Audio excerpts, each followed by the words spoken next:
እንኳን ወደ ዮዮ ሪካፕ በደህና መጣችሁ። ዛሬ ኤግዛም የተባለውን የብሪታንያ ሳይኮሎጂካል ትሬለር ፊልም አብረን እናያለን። በፊልሙ መጀመሪያ ላይ 8 እጩዎች ለአንድ ትርፋማ የኮርፖሬት ስራ የቅጥር ፈተና ለመውሰድ ሲዘጋጁ ይታያሉ። አንዳንዶቹ እጩዎች በብርቱ ቃላት ራሳቸውን ያበረታሉ፣ ሌሎች ደግሞ ወደ ፈተናው አዳራሽ ከመሄዳቸው በፊት መልካቸውን ያስተካክላሉ። ቦታው ደብዛዛ ብርሃን ያለበትና ለእያንዳንዱ እጩ ጠረጴዛዎች በክፍል ውስጥ ወጥ በሆነ ሁኔታ የተቀመጡበት ነው። እንቅስቃሴያቸውን ለመከታተል የሚያስችሉ ካሜራዎች አሉት። 8ቱም ከተቀመጡ በኋላ አንድ የታጠቀ ዘበኛ ይገባል። ስሙን ሳይናገር ራሱን እንደ ፈታኝ ብቻ ያስተዋወቀ ሌላ ሰውም ይገባል። እዚያ ክፍል ለመድረስ ላለፉት ሙከራዎች ይቅርታ ይጠይቃቸዋል። እጩዎቹ የቀደሙትን የቅጥር ሂደቶች በሙሉ ያለፉ የመጨረሻ ተወዳዳሪዎች መሆናቸውን ገልጾ ይህንን የመጨረሻ ፈተና ካለፉ የህልማቸውን ስራ እንደሚሰሩ ይነግራቸዋል። እንደ ፈተናው ህግ ፈታኙ በፈተና አዳራሽ ውስጥ ምንም አይነት የፌዴራል ህግ እንደማይሰራና እጩዎች የፈተናውን ህግ ብቻ መከተል እንዳለባቸው ያሳውቃቸዋል። ከዘበኛው ወይም ከፈታኙ ጋር መገናኘት ወይም መነጋገር አይፈቀድላቸውም። በተመሳሳይ ወረቀቱን ሆን ብለውም ሆነ በስህተት ካበላሹና በማንኛውም ምክንያት ከክፍል ውስጥ ወጥተው ከሄዱ ከውድድሩ ውጪ ይሆናሉ። እጩዎቹ ፈተናውን ለማጠናቀቅ 80 ደቂቃ ይኖራቸዋል። ከፊታቸው ባለው ወረቀት ላይ መመለስ ያለባቸው አንድ ጥያቄ ብቻ አለ። ፈታኙ በመቀጠል ጥያቄ አላችሁ ብሎ ይጠይቃቸዋል። ምንም መልስ ሲያጣ መልካም እድል ተመኝቶ የጊዜ መቁጠሪያውን አስነስቶ ከዚያ ክፍል ይወጣል። እጩዎቹ የየራሳቸውን ወረቀት ይገለብጡታል። ወረቀቱ ግን ሙሉ በሙሉ ባዶ መሆኑን ያያሉ። ሁሉም ግራ በመጋባት እርስ በእርሳቸው ይተያያሉ። ጊዜው እያለፈ ሲሄድ በበለጠ ይጨነቃሉ። በዚህም ምክንያት ሁለተኛዋ እጩ ለስራው ብቁ የሆነችበትን ምክንያት በወረቀቱ ላይ መጻፍ ትጀምራለች። በክፍል ውስጥ ያለው ካሜራ ወደ ወረቀቷ ይጠጋል። ዘበኛውም ወረቀቷን ስላበላሸች እንዲያስወጣት ይታዘዛል። ዘበኛው አስወጥቶ በሩን ሲዘጋባት ሁለተኛዋ እጩ ሁለተኛ እድል እንዲሰጣት ትለምናለች። ከቆይታ በኋላ አምስተኛው እጩ ህጉ ከፈታኙና ከዘበኛው ጋር መነጋገር እንደሚከለክል፣ ይህም ማለት እርስ በርሳቸው መነጋገር እንደሚችሉ ይገነዘባል። ይህንኑ ለሌሎች ይነግራቸዋል። ይህም መልሱን ከማግኘታቸው በፊት ጥያቄው ምን እንደሆነ ለማግኘት አብረው መስራት እንዳለባቸው እንዲያምኑ ያደርጋቸዋል። ቡድኑ ፈተናውን ለማለፍ የሚችሉባቸው በርካታ መንገዶችን ይወያያሉ። ነገር ግን ሁሉም እኩል ግራ ተጋብተዋል። በዚህ ሁሉ መሃል አንደኛው እጩ ምንም አይናገርም። አንዱ ሰው ራሱን ለማስተዋወቅ ይሞክራል። ነገር ግን አምስተኛው እጩ እውነተኛ ማንነታቸውን መግለጽ ስለሌለባቸው የቁልምጫ ስም እንዲሰጣጡ ሀሳብ ያቀርባል። አንደኛው እጩ ምንም ስላልተናገረ ዝምተኛው ብለው ስም ይሰጡታል። በመቀጠል ወንዶቹን እንደ ዘራቸው ብራውን፣ ብላክ እና ዋይት በማለት ይሰይሟቸዋል። ሴቶቹን ደግሞ እንደ ጸጉራቸው ቀለም ብሎንዲ፣ ብረንት እና ዳርክ ይሏቸዋል። ከዚህ በኋላ ዋይት ከመቀመጫው መነሳት አይቻልም የሚል ህግ ስለሌለ ከመቀመጫቸው እንዲነሱ ይነግራቸዋል። እሱ እድሉንም ሞክሮ ይነሳል። ዘበኛው ምንም አያደርግም። ይህ ማለት በነፃነት መንቀሳቀስ ይችላሉ ማለት ነው።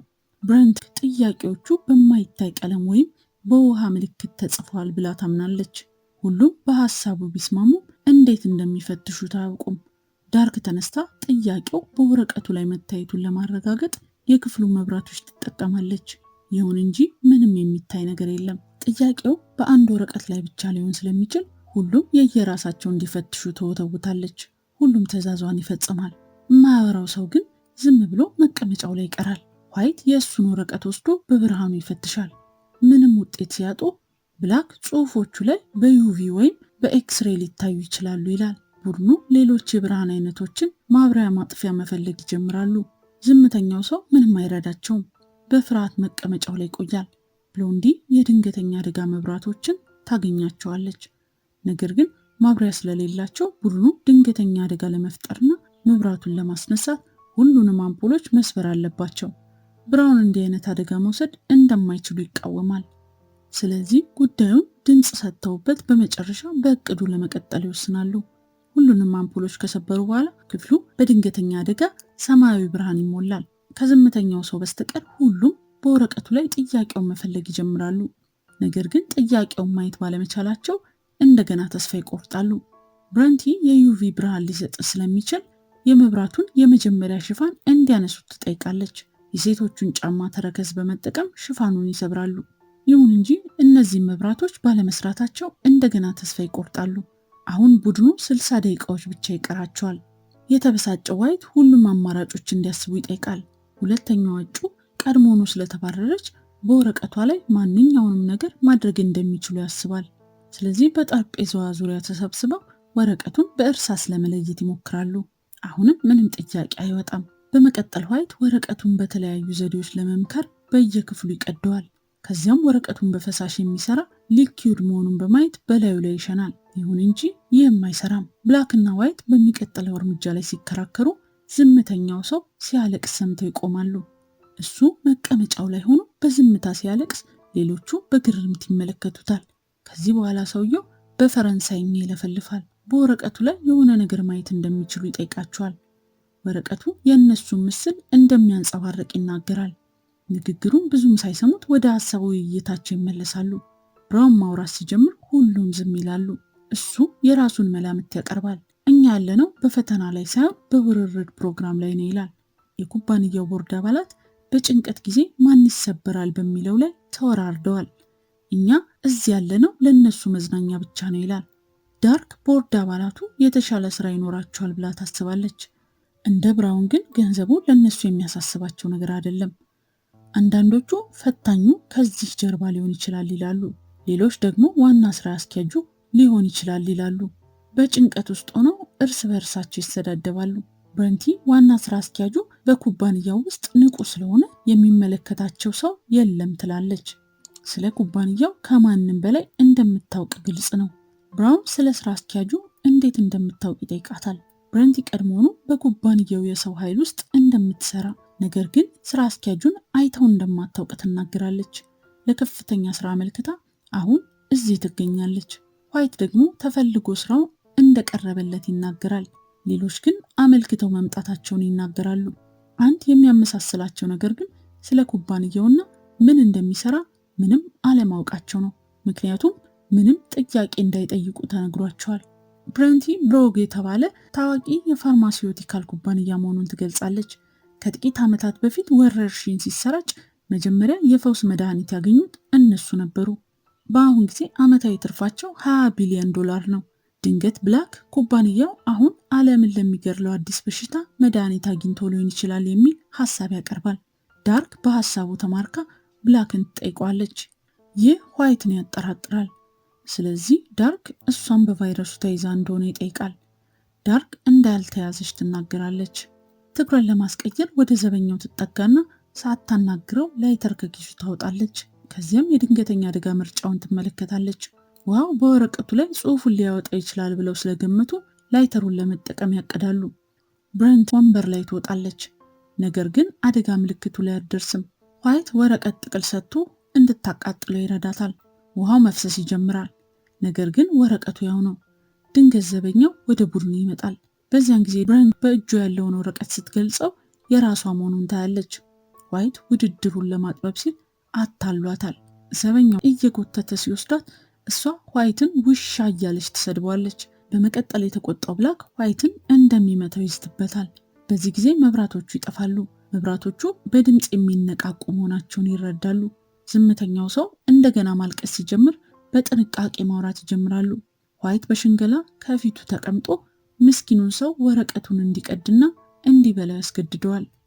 ዘበኛው ዝምተኛውን ሰው ያስወጣዋል። አሁን 5 እጩዎች ብቻ ቀሩ። ብላክ ዋይትን መጥፎ ሰው በመሆኑ ይንቀዋል። ዋይት ግን ተወዳዳሪዎቹን ስላስወጣላቸው ሊያመሰግኑት እንደሚገባ ይናገራል። እንዲሁም ጥያቄው ምን እንደሆነ እንደሚያውቅ ይናገራል። ነገር ግን ለሌሎች ለመንገር ፈቃደኛ አይደለም። ብላክ በንዴት በአንድ ምት ይዘርረዋል። ቡድኑ በወንበር ላይ አስረው አፉን በክራባት ይለጉሙታል። ከቆይታ በኋላ ዋይት ነቃ። ዳርክ አፉ ላይ ያለውን ጨርቅ ታነሳለታለች። እሱም በቫይረሱ እንደተያዘና በየሰዓቱ መድኃኒት መውሰድ እንዳለበት ይናገራል። ብላክ ኪሱን ቢፈልግም መድኃኒቱን አያገኘውም። ቡድኑ ዋይት እንዲፈቱት ሰበብ እየፈጠረ ነው ይላሉ። ዋይት ግን ከእነሱ አንዱ መድኃኒቱን እንደወሰደበትና ከመለሱለት ጥያቄው እንደሚነግራቸው ቃል ይገባል። ብዙም ሳይቆይ ራሱን ስቶ መንቀጥቀጥ ይጀምራል። አንዳንዶች እያስመሰለ ነው ቢሉ ብላክ በቫይረሱ ምክንያት እየተንቀጠቀጠ መሆኑን ያስባል። መድኃኒቱንም በክፍል ውስጥ መፈለግ ይጀምራል። 15 ደቂቃ ብቻ ሲቀር ዳርክ ብራውንን ትጠረጥራለች። መድኃኒቱን ከጠረጴዛው ስር ማስቲካ ላይ ተለጥፎ ታገኘዋለች። ለዋይት ልትሰጠው ስትሞክር ብራውን ወደ አየር ማስወጫው ውስጥ ይጥለዋል። ዳርክ ለካሜራው እርዳታ ስትጠይቅ ለፈታኙ ስላወራች ወዲያውኑ ትባረራለች። ብሎንዲ መድኃኒቱን አውጥታ ዋይትን ታድነዋለች። ታስሮ የነበረውንም ትፈተዋለች። ካገገመ በኋላ ሁሉም ቃል የገባላቸውን መልስ ይጠይቁታል። ዋይት መልሱ እጩዎቹ ራሳቸው እንደሆኑ ይናገራል። መጨረሻ ላይ የሚቀረው ሰው ነው አሸናፊ ይላል። ዋይት የዘበኛውን ሽጉጥ ለመቀማት ይሮጣል። ብላክ ገፍቶት ሽጉጡን ራሱ ይወስደዋል።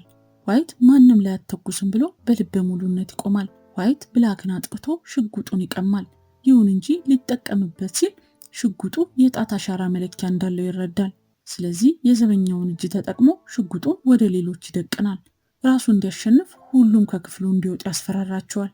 ብራውንም በመፍራት ወጥቶ ይሄዳል። ብሎንዲ ደግሞ መብራት ይጥፋ ብላ ጮኻ ትወጣለች። ክፍሉ ጨለማ ሲሆን ዋይት በዘፈቀደ ይተኩሳል። መብራቱ ሲመለስ ብላክ ደረቱ ላይ ተመቶ መሬት ላይ ወድቆ ይታያል። ብሎንዲ አሁንም አንድ እግሯ ክፍል ውስጥ መሆኑን ያያል። እሷንም ሊተኩስባት ሲል ሰዓቱ መቆሙን ያስተውላል። ዋይት ለካሜራው እኔ አሸናፊ ነኝ ይላል። ዘበኛው መጥቶ ሰዓቱን ያሳየዋል። 20 ሰከንድ እንደቀረውና ለፈታኙ በመናገሩ ምክንያት ከውድድር መውጣቱን ሲረዳ ይደነግጣል። ዝምተኛው ሰው ሌሎች በጭቅጭቅ ላይ ያሉ ሰዓቱን ቀይሮት ነበር።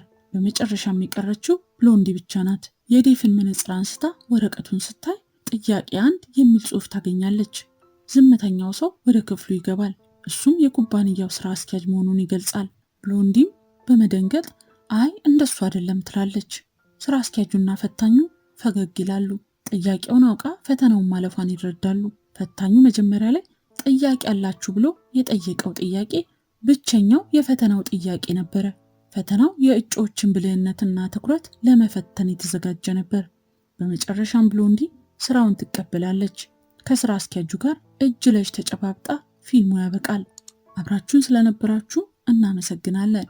ቻናላችንን ላይክ፣ ሼር፣ ሰብስክራይብ በማድረግ ቤተሰብ ይሁኑን።